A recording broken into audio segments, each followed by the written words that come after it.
Hey guys, welcome to Rosie's Dessert Spot. In this tutorial I'll be demonstrating how to make this fun Halloween web cake.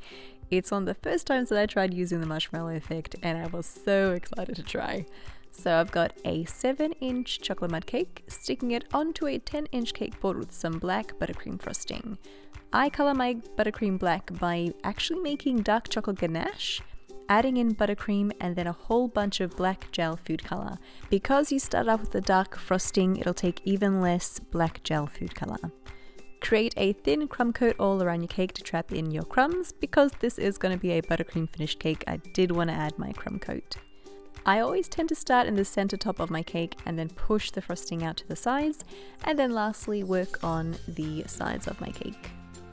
You could do the swipe up method, or you could work from the side of your cake when you kind of angle yourself across the cake. Whichever method works for you, I hope that kind of makes sense.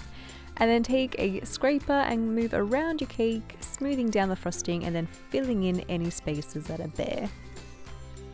Once it has a pretty smooth finish, doesn't have to be super smooth, but just smooth enough, pop it into your fridge for at least 20 minutes to set. Here I'm just removing that lip of frosting first. Because it is black frosting, you do want to clean up as you go on the base of your cake board because it will stain. My crumb coat is nice and set. I'm applying my final layer of frosting, again starting at the top and then working around the sides of my cake. This is the hybrid buttercream frosting that I'm using, and I do have a recipe for it linked in the eye icon above or in the description box below this video. This time we want to make it as smooth as we can. So I'm going around with my scraper, filling in any pockets as I go, just directly from the frosting that is on my scraper already. Traveling along the cake a couple of times, nice and slow to smooth it out, and then bringing that lip of frosting back into the center. It's not incredibly smooth, but I am going to cover it with all that marshmallow. So she's sitting in the fridge in the meantime. Here I've got some white fondant and a little cutout that I created for myself just to guide the shape of the eyes for my little monster. I've used a sharp paring knife to trace along my paper cutout, and then just bouncing the edge of that blade against the edges of the fondant to smooth it out a little bit. Cut a smaller cutout again, and this is going to be the fill-in iris for the eyes. This time we're cutting it out of black fondant, and I colored my fondant with gel food color. Create 2 of these, one for each eye, and then apply it onto the white patches with a little bit of water once you've shaped it all nice.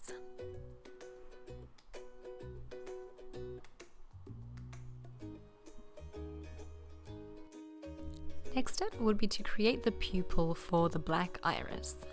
I've just used some white fondant, balled it in the palm of my hand and then pressed it down flat to create that little circle. To make it a little bit more cutesy, I did a smaller one again and I'm applying it just under that big one. And again, using a bit of water. Now for the marshmallows. You want to melt that in your microwave for 30 seconds. I know it was a totally cheesy transition, just roll with it. For 30 seconds, did pretty well, could have even done 20 seconds, and then mix it until it's all smooth. Add in your gel food color, blend that in, and before you move to putting the marshmallow on your cake, attach your eyes onto your cake with a little bit of water. The frosting is nice and hard because we had it in the fridge, so I can press it on there confidently that it's not going to damage my cake. You could use your hands. I've used 2 forks instead, just not get dirty because it is really sticky stuff.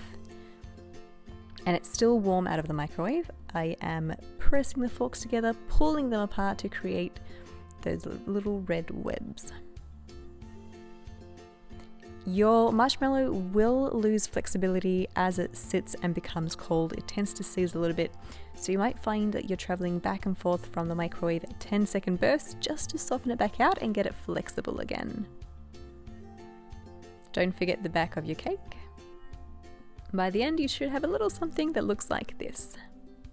For the little red horns, I used red fondant colored with some red gel food color, flattening out a disc, and then I'm creating a teardrop shape flattening out the very bottom section and pushing that pointy end a little bit off center to create almost like a comma, punctuation comma shape with a flat bottom basically. Feed through a toothpick, so make sure that you flatten it out to maybe 3 to 4 millimeters in thickness, not too thin, and feed it through your cake. I've used the scissors because I didn't want to dent my fondant.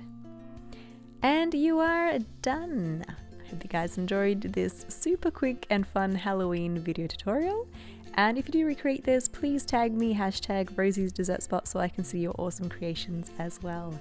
Feel free to subscribe for more videos, and I'll catch you guys again next week.